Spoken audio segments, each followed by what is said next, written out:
The white Chicago police officer charged with shooting dead black teenager Laquan McDonald has been found guilty. Officer Jason Van Dyke sat stony faced as the jury returned a verdict of guilty for 1 count of second-degree murder and 16 counts of aggravated battery with a firearm. Leighton Criminal Court Building in Chicago was heavily guarded as they heard the verdict on Friday afternoon, while outside, a large crowd of protesters erupted in cheers as the result was read. "Justice for Laquan! Justice for Laquan!" demonstrators chanted after hearing the news. The judge revoked the bail for Van Dyke, who could face up to 30 years in jail and a minimum of 6 years for each count of aggravated battery with a firearm and between 4 and 20 years in jail for second-degree murder. Van Dyke will be sentenced on October 31st. After the officer was walked out of court, his wife appeared to be struggling to hold back tears as her family surrounded and comforted her. Scroll down for video during closing arguments at the Leighton Criminal Court Building in Chicago. Prosecutor Jody Gleason pointed to dashcam video of Van Dyke shooting McDonald 16 times as the teenager held a knife at his side. She noted that Van Dyke, who arrived at his trial wearing a bulletproof vest, told detectives that McDonald raised the knife, that Van Dyke backpedaled, and that McDonald tried to get up off the ground after being shot. "None of it happened," she said. "You've seen it on video. He made it up." But Van Dyke's attorney, Herbert, said the video, the centerpiece of the prosecutor's case, doesn't tell the whole story and is essentially meaningless based on the testimony jurors heard. He pointed to testimony from Van Dyke's partner that night, Joseph Walsh, who said he saw McDonald raise the knife, even though the video doesn't show that. Van Dyke made similar claims on the witness stand as he told jurors that he was afraid for his life and acted according to his training. "The video is not enough," he said. He added, "It shows a perspective, but it's the wrong perspective." Herbert did not note that Walsh is one of 3 officers charged with conspiring to cover up and lie about the circumstances of the October 20, 2014, shooting to protect Van Dyke.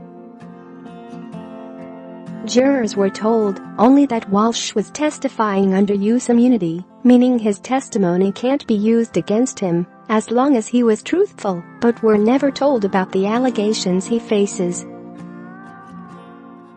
The jury panel was made up of 8 women and 4 men, 7 of them white, 1 black, 3 Hispanic and 1 Asian, began deliberations Thursday afternoon.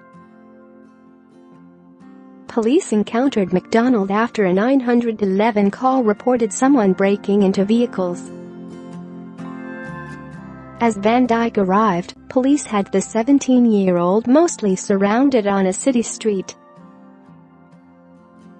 An officer with a taser was just 25 seconds away. Gleason seized on the testimony of one of the defense's own witnesses, a psychologist who interviewed Van Dyke. Dr. Lawrence Miller said that, when Van Dyke heard on his radio that McDonald had a knife and had punctured the tire of a squad car, he told his partner, "Oh my God, we're going to have to shoot the guy."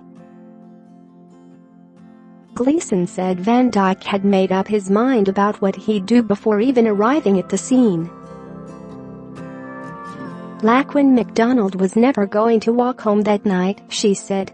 Gleason told jurors that while police officers are allowed to use deadly force in some circumstances, this was not one of them. "They do not have the right to use deadly force just because you will not bow to their authority," she said. "This is not the Wild West out here, where an officer can shoot an individual and try to justify it later." Van Dyke was charged with first-degree murder, aggravated battery and official misconduct. The judge told jurors, just before they withdrew to begin deliberating, that they will have the option of convicting the officer of the lesser charge of second-degree murder. First-degree murder carries a maximum sentence of life. If convicted of second-degree murder, Van Dyke could face 15 years or more in prison, but probation is also an option with that charge. The jury, which deliberated for nearly 5 hours Thursday, before stopping for the day, is comprised of 8 men and 4 women. 7 are white, 3 are Hispanic, 1 is Asian American and 1 is African American. 2 alternate jurors, a man and a woman, told reporters after being dismissed by the judge that they would have found Van Dyke guilty in the shooting. 3 other alternates were not dismissed. Any of the last images prosecutor showed jurors was an autopsy photo of McDonald's body. Gleason noted bullet entry and exit holes. Laquan's body was riddled, broken and bleeding, she said.